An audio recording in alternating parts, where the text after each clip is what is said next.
দর্শক স্বাগত জানাচ্ছি কৃষি এবং কৃষকের রূপান্তর আলো নিয়ে চ্যানেল 24 এর নিয়মিত আয়োজন কৃষি 24 এর সঙ্গে থাকছি আমি তানফির আহমেদ। কারফিউ শিথিল হওয়ায় রাজধানীতে বেড়েছে সবজির সরবরাহ, যার প্রভাবে ঢাকার বিভিন্ন বাজারে কমতে শুরু করেছে দাম। ব্যবসায়ীরা বলছেন ঢাকার বাজারগুলোয় কাঁচা পণ্যবাহী ট্রাক প্রবেশে অব্যাহত রয়েছে, আর এতে আগামী কয়েকদিনে আরও কমবে দাম। তবে বিভিন্ন জেলা থেকে আসা সবজিবাহী ট্রাক 2 থেকে 3 দিন আটকে থাকায় পচে গেছে বেশিরভাগ শাকসবজি। অবিকৃত থাকা এইসব সবজিতে পানসে হয়েছে আড়তদারদের জীবন, কেননা বেশিরভাগই গেছে পচে। তারপরও খুঁজছেন চালান তোলার শেষ অবলম্বন। তারা বলছেন গেল 2 দিনে বিক্রি করতে না পারায় অধিকাংশ সবজি পচে নষ্ট হয়ে গেছে। এই 5 দিনে প্রত্যেকটা মুকামেই ধরেন মাল আটকা পড়ছে। বাংলাদেশের মাল ঠিকঠাক মতো বাজারও আসতে পারে নাই, সেই কারণে বর্তমান মাল অনেক পচায়ও ফেলাইছে গৃহস্থে, মুকামদার যারা আছে তারাও ফেলাইছে। এদিকে শিথিল কারফিউতে সরবরাহ বাড়তে থাকায় কমতে শুরু করেছে সবজির দাম। বাজারে প্রতি কেজি বেগুন 120 টাকা থেকে কমে বিক্রি হচ্ছে 80 থেকে 70 টাকায়। একইভাবে কমেছে ঝিচিঙ্গা, পটল, পেঁপে, ঢেঁড়স, করলা, ধুন্দুল ও বরবটি। গেছে 2-3 দিনের তুলনায় যেরকম আপনার হলো সবজির দামটা আপনার হলো কেজিতে 30 থেকে 35 টাকা কেজিতে কম। গত 2-3 দিন আগে যেরকম 1 কেজি মাল 70 থেকে 80 টাকা ছিল, এখন 1 কেজি মাল 40-50 টাকা। অনেক পর্যাপ্ত পরিমাণ আমদানি, মাল দামও কম। সবজিতে কিছুটা স্বস্তি ফিরলেও অন্যান্য পণ্যের দাম বাড়তি বলে জানান ক্রেতারা।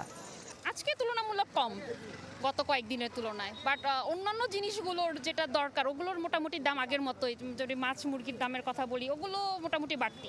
ঢেঁড়স কিনলাম 30 টাকা করে, উস্তা কিনলাম 60 টাকা করে, পেঁপে কিনলাম 35 টাকা করে।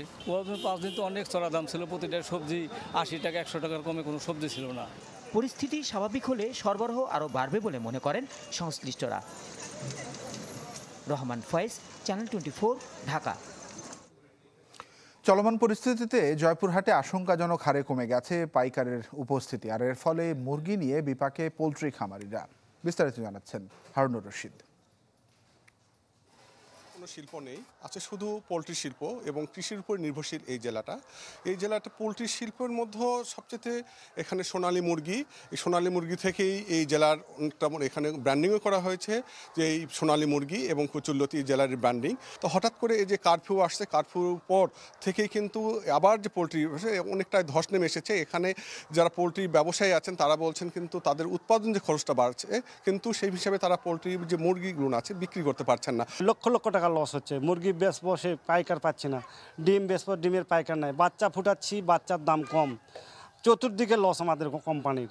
এখন তো বাজার আরও নিচে, কোনো পাইকার আসতেছে না মুরগি কেনার জন্য। ভয় করতেছে তারা, গাড়ি ঘোড়া কীভাবে নেবো, মুরগি নেবো, কোথায় রাখবো, কে নিবে। জয়পুরহাটের এই ব্র্যান্ডিং এটা কি রক্ষা করতে সংশ্লিষ্টদের যারা আছেন তাদের প্রতি এগিয়ে আসার আহ্বান এখন সকলের। তো এই ছিল জয়পুরহাট থেকে এই যে পোলট্রি শিল্পের সর্বশেষ পরিস্থিতি। অন্যদিকে এই মুহূর্তে উদ্ভূত পরিস্থিতিতে পোলট্রি ফার্মের সার্বিক অবস্থার খবরাখবর জানাবেন, নাটোরের খবর জানাবেন দেবাশিস কুমার সরকার। দেশে চলমান অস্থিরতা এবং কারফিউ পরিস্থিতির কারণে নাটোরের সবচেয়ে ক্ষতির মুখে পড়েছেন নাটোরের মুরগি খামারি এবং হাঁস খামারিরা। বিশেষ করে এখানে যারা ব্রয়লার উৎপাদন করছেন এবং কক উৎপাদন করছেন তাদের অনেকেই পড়েছেন সংকটে। বিশেষ করে পরিবহন বন্ধ থাকায় এ কয়েকদিন খাদ্যের দাম উচ্চ মাত্রায় গিয়েছে। খাদ্যের দাম বৃদ্ধির কারণে কিন্তু তাদের উৎপাদন খরচটা বেশি পড়ছে। অপরদিকে পরিবহন বন্ধ থাকার কারণে নাটোরের যে 10,000 হাঁসের খামার রয়েছে সেই খামারগুলো থেকে প্রচুর পরিমাণে ডিম উৎপাদন হয়, যে ডিমগুলো নাটোরের বাইরে যেতে পারছে না, যার কারণে ডিমের দরপতন ঘটেছে। তারা চান এই দ্রুত এই অবস্থা থেকে উন্নতি, এবং তারা মনে করছেন যে যেহেতু ব্যাংক খুলেছে এবং ধীরে ধীরে স্বাভাবিক হতে শুরু করেছে দেশের পরিস্থিতি, এরকম পরিস্থিতিতে দ্রুত পূর্বের অবস্থায় ফিরে আসবে দেশ, উঠে যাবে কারফিউ। কারণ আজকে কারফিউ নাটোরের শিথিলের সময় আবারও বৃদ্ধি করা হয়েছে। এখন সকাল 6টা থেকে রাত্রি 8টা পর্যন্ত কারফিউ শিথিল করা হয়েছে। এভাবে ধীরে ধীরে একসময় কারফিউ উঠে যাবে এবং দ্রুত পরিস্থিতি স্বাভাবিক হবে, এমনটাই প্রত্যাশা করছেন এখানকার ব্যবসায়ী সহ সংশ্লিষ্টরা। নাটোর থেকে এই ছিল আসলে সর্বশেষ পরিস্থিতি। আখ নিয়ে বিপাকে চাঁদপুরের চাষিরা বলছেন চলমান পরিস্থিতিতে নেই ক্রেতাদের দেখা, ফলে বাড়ছে লোকসানের দুশ্চিন্তা। যদিও কৃষি কর্মকর্তারা বলছেন শিগগিরই কেটে যাবে সংকট। তাদের মতে যোগাযোগ ব্যবস্থা স্বাভাবিক হলে ন্যায্য মূল্য পাবেন কৃষকরা। জমি থেকে তোলা শুরু হয়েছে আখ, তবে নেই ক্রেতার দেখা। তাই আখ নিয়ে সড়কের পাশে কাটছে অলস সময়। লোকসানের সংখ্যায় চাঁদপুরের আখ চাষি ও ব্যবসায়ীরা। এখন আজকে 4 দিন মনে হয় গেলে উঠিয়া রাত অরগুমা থাকি, কিন্তু গাড়ি পাইতেছি না। এই জেন্ডারি কাটা রাস্তার তিন রাত আমি না অরগুমা, কোনো ঘুম নিন্দা নাই। এই দুর্যোগের কারণে গাড়ি ঘোড়া পাইছে। বাজারের কম, মার্কেট কম, বেচা কিনি যায় না, গাড়ি ঘোড়া বন্ধ। কৃষকরা বলছেন ধার দেনায় করেছেন আখ চাষ, বেচতে না পারায় লাভ তো দূরে, জেঁকে বসেছে ঋণ শোধের দুশ্চিন্তা। আখ ফাটাইতে পারতাছি না, হরতাল অবরোধের কারণে এই সমস্যা। এর ভিতরে আমরা মারাত্মক ক্ষতিগ্রস্তের ভিতরে আমরা আছি। 30 জন কাজ করছি, 30 জনের আমরা যে টাকাগুলো দিতে হবে ব্যাপারী বিক্রি করে, এই মাল বিক্রি করে দিত, এখন বিক্রি করতে পারে না, আমরা টাকা দিতে পারে না। না খাইয়া ভোলা নিয়ে আমাদের রাস্তায় ঘুরন লাগে, কি করে আমাদের তো সাহায্য করার কোনো লোক নেই। স্থানীয় চাহিদা মিটিয়ে চাঁদপুরের আখ সরবরাহ করা হয় রাজধানী সহ আশপাশের বিভিন্ন জেলায়। তবে চলমান পরিস্থিতিতে নিরাপত্তার শঙ্কায় পরিবহনে অনীহা যান চালকদের। আপনার গাড়ি আটকায়, গাড়ি ভাঙচুর করে, আমরা খুব রিস্কের ভিতরে আছি। এভাবে যদি চলতে থাকে তাহলে আমরা সাধারণ মানুষ চলতে পারবো না। আমাদেরও অনেক রিস্ক, নিজের রিস্ক নিয়ে এভাবে গাড়ি চালানো যায় না, আমরা এভাবে গাড়ি চালাতে চাই না। চলতি বছর 660 হেক্টর লক্ষ্যমাত্রার বিপরীতে আবাদ হয়েছে 653 হেক্টর জমিতে। কৃষি সম্প্রসারণ অধিদপ্তর বলছে যোগাযোগ ব্যবস্থা স্বাভাবিক হলে ন্যায্য মূল্য পাবেন কৃষকরা। কৃষক আখের মূল্য কম পাচ্ছে বলে বলেছে, তো আমরা মনে করি যে যোগাযোগ ব্যবস্থা যদি উন্নত হয় তাহলে কৃষক আখের মূল্য ভালো পাবে এবং কৃষক লাভবান হবে। গেল বছর 100 পিসের প্রতি বান্ডেল আখ বিক্রি হয়েছিল 1300 থেকে 1400 টাকায়। এবার তা নেমে এসেছে অর্ধেকে। Desk report, channel 24। এদিকে নিত্যপণ্যের দাম কমতে শুরু করেছে রাজশাহীতে। সেখানকার বাজার পরিস্থিতির খবরাখবর জানাবেন সহকর্মী আবরার শাহিদ। আমরা এখন রয়েছি রাজশাহীর নহাটা বাজারে। সপ্তাহের 2টি দিন, সোমবার এবং বৃহস্পতিবারে এ বাজার থেকে শত শত মন সবজি ঢাকায় যায়। আজকে বৃহস্পতিবার হওয়াতে এখানে দেখতেই পাচ্ছেন প্রচুর পরিমাণে সবজি এখানে জমা করা হয়েছে। কৃষকরা তাদের মাঠ থেকে সবজিগুলো নিয়ে এসেছেন। ব্যাপারীরা এখান থেকে সবজিগুলো কেনার পরে বস্তাজাত করে তারপরে ঢাকায় পাঠাচ্ছেন। কি ধরনের সংকটে পড়েছেন তারা গত কয়েকদিনে, এখন আমরা একটু জানবার চেষ্টা করব। আসলে এই বাজারে আপনার পাওয়া যাচ্ছে পটল, কল্যা, মূলা, তারপরে হচ্ছে লাউ, এই বিভিন্ন রকম শাকসবজি, সব সবজি এখানে প্রতিদিন 8-10 গাড়ি লোড হয়। পটল আপনার ছিল 1200-1300 মন, কিন্তু এই মাল পাঠানোর পরে কারফিউ লেগে ওই ঢাকা শহরে মানুষ বাড়াইতে পারে না, ওই মাল ধরেন যা বেচা বিক্রি হয় না। আমরা যে বাজারগুলোতে প্রোডাক্টগুলো বিক্রি করে থাকি সে বাজারগুলোতে লোকের উপস্থিতিটা অনেক কম, সেজন্য আমরা যে ন্যায্য মূল্যটা আমাদের পাওয়ার কথা সেটা আমরা না পেয়ে অনেক কম পাচ্ছি। দর্শক শুনছিলেন যে এই বাজার থেকে যে পরিমাণ পণ্য ঢাকায় যাচ্ছে, আসলে ঢাকাতে কেনাকাটার জন্য ক্রেতা আসলে সংকট রয়েছে কিছুটা, যার ফলে পণ্যগুলো কিছুটা কম দামে বিক্রি হচ্ছে। তারপরেও আমরা এখান থেকে 20 কিলোমিটার দূরে রাজশাহীর কথা যদি বলি, এখানে কৃষকের কাছ থেকে পণ্য কেনা হচ্ছে 15 থেকে 17 টাকা কেজি হিসাবে পটল, কিন্তু বাজারে কিন্তু দেখা যাচ্ছে 30 থেকে 35 টাকা কিংবা 40 টাকায় সেটি বিক্রি হচ্ছে। করলার দাম আরও বেশি, করলা বাজারে 100 টাকার উপরে, কিন্তু এখানে ব্যাপারীরা কৃষকের কাছ থেকে কিনেছেন 40 থেকে 45 টাকা কেজি হিসাবে। ফলে বর্তমান যে পরিস্থিতি, সেই পরিস্থিতিতে কিছুটা দ্রব্যমূল্যে ঊর্ধ্বগতি ঘটছে। যদিও বারবারই বলার চেষ্টা করছেন ব্যাপারীরা যে বাজারে হয়তো ক্রেতা সংকট রয়েছে, তারপরও পণ্য এখান থেকে যে দামে কেনা হচ্ছে, ব্যাপারীরা কিনছেন, পাঠানো সহ ঢাকায় পৌঁছে সেটার দাম কিন্তু দ্বিগুণেরও বেশি হয়ে যাচ্ছে। ফলে চলমান যে পরিস্থিতি, সেটি সংকটে খুব দ্রুত তারা সংকট সমাধান চান এবং এই পণ্যগুলো যাতে সঠিকভাবে ঢাকাতে পৌঁছানো যায় এবং এর সঠিক দাম, ন্যায্য দাম যেন কৃষক পর্যায়ে পায়, সেই চেষ্টা করছেন তারা। তো এ ছিল আমার কাছে নওহাটা কাঁচা বাজার থেকে পণ্য সরবরাহের সর্বশেষ। দর্শক, অন্যদিকে বাজার পরিস্থিতি স্বাভাবিক হতে শুরু করেছে মাদারীপুরে। সেখানকার খবর জানাবেন সাগর হোসেন তামিম। গত কয়েকদিনের যে কারফিউ এবং কোটা আন্দোলনকে কেন্দ্র করে যে সহিংসতা হয়ে উঠছিল মাদারীপুরে, তার প্রভাব কিন্তু জনজীবনে পড়তে শুরু করেছে। এর সবচেয়ে বেশি প্রভাব পড়েছে কিন্তু মাংসের বাজারে। আমি এই মুহূর্তে রয়েছি মাদারীপুর পৌর শহরের একটি মাংসের বাজারে, যেখানে আসলে মুরগির এবং গরু, ছাগল হাঁস মুরগি সব ধরনের মাংস কিন্তু এই বাজারে বিক্রি হয়ে থাকে।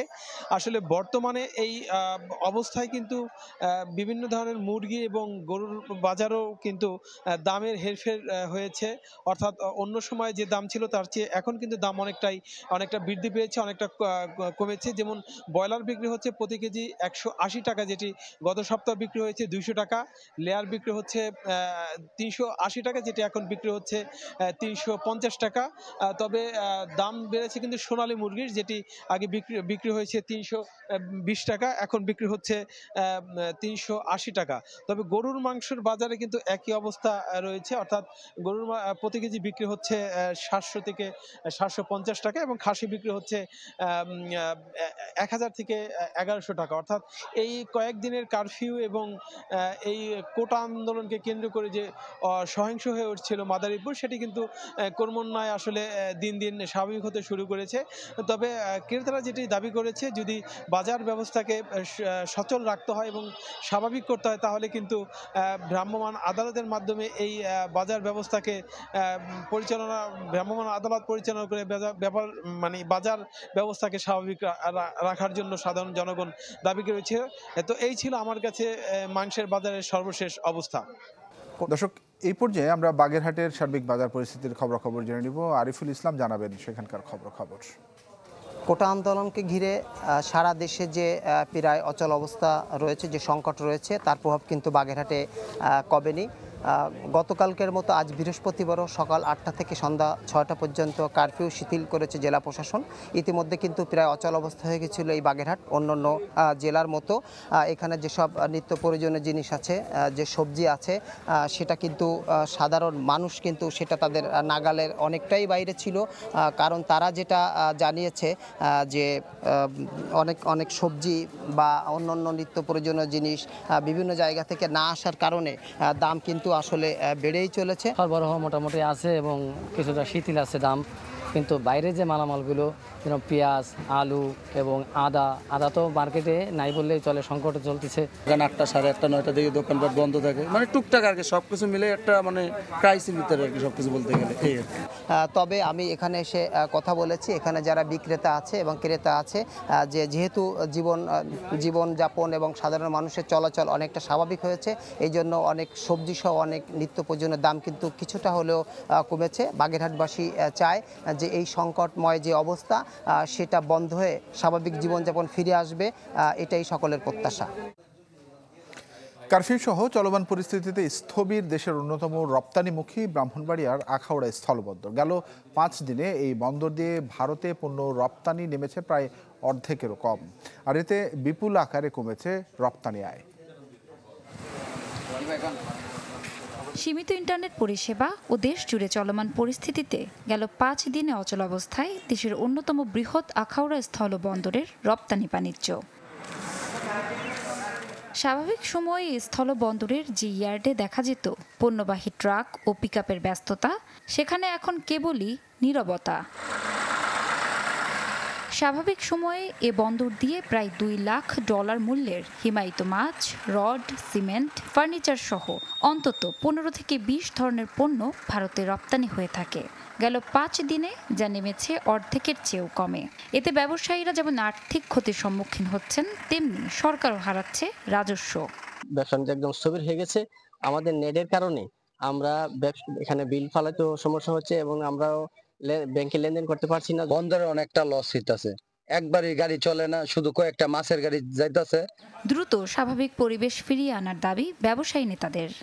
কাস্টমসের অন্যান্য বিষয়গুলো সবগুলোই অনলাইনের মাধ্যমে পরিচালিত হয়, তো যেহেতু অনলাইন বন্ধ, সেহেতু এটা স্থবির। আমাদের সার্বিক পরিস্থিতিটা উন্নতি হোক, এটাই আমরা চাই। এটা হলে আমাদের ব্যবসাটা আবার আগের মতো আগের জায়গায় ফিরে যাবে বলে আমাদের বিশ্বাস। স্থলবন্দরের কর্মকর্তারা বলছেন, পরিস্থিতি স্বাভাবিক হলে পুরনো রূপে ফিরবে বন্দরের কার্যক্রম। অনলাইন চালু হওয়ার সাথে সাথে এগুলা হচ্ছে আমাদের যে সফটওয়্যার আছে, সেই সফটওয়্যার এন্ট্রি করতে হবে। রপ্তানিকারকরা পেরিশেবল গুডস ছাড়াও তারা যদি অন্যান্য প্রোডাক্ট পাঠাতে চায়, তাহলে সেগুলো ম্যানুয়ালি পাঠানো যাবে। আখাউড়া স্থলবন্দর দিয়ে 1994 সাল থেকে ভারতের সঙ্গে পণ্য আমদানি রপ্তানি বাণিজ্য চলছে। Desk report, channel 24। দর্শক আজ এ পর্যন্ত এই কৃষি 24 আয়োজন। ভালো থাকুন, সুস্থ থাকুন, সঙ্গে থাকায় ধন্যবাদ।